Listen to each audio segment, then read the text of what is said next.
Activating learning mode. Do you need assistance?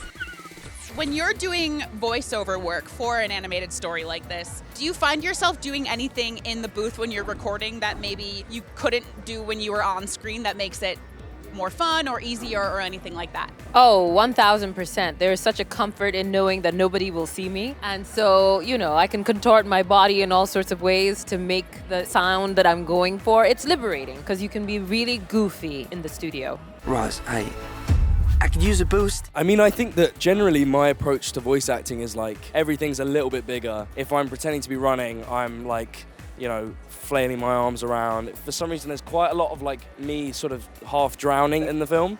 So what we would do is often just like have some water in my mouth and gargle and try and say the lines with the water in my mouth, which was it's just ridiculous to say that that's my job. So I can't complain. I think I got it.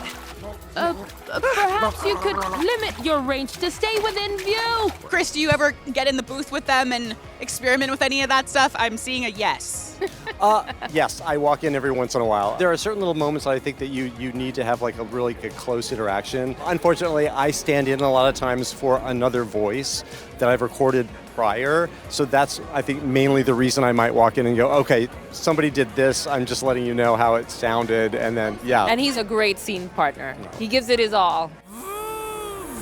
Hello, bonjour, hajambo. I am Gosling0186. Right. Bright Bill. Talk to me about finding the accent you chose for him there and how you settle into that voice. Well, the accent was quite simple, really. It was like, he needs to be American, he needs to be young, so, pitched it up a little bit. I think the interesting thing with the voice in general is the fact that we're talking about a goose who has been raised by a robot. So that means that it's a slightly strange thing to have to think about, but I think it was, a kind of a part of the dialogue in a sense of a half robotic, half Gosling character. You really think we can do this? A Rosm always completes its task. So a big part of this film is about learning to fly and finding your wings. Was there a point in your career where you felt like you really got your wings? I think I was very fortunate to get my wings right out the gate with my first film, 12 Years a Slave. If that wasn't flying, I don't know what is.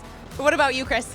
I think when I started working on Beauty and the Beast, I was in a story crew, and I learned from the very, very, very, very best, I think, story artists in the business at Disney with Joe Rampt and Brenda Chapman and Roger Allers. And that, for me, was a dream come true because I'd always wanted to work in animation in story.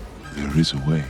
What do you think it is about animation that gets people emotionally invested so quickly? There's a directness to it. I think because of the graphic nature of the thing, it's very efficient, it connects very quickly. It's something I've always noticed. I've never really figured out why, but I think like a drawing or an image like that, it just cuts straight to the chase.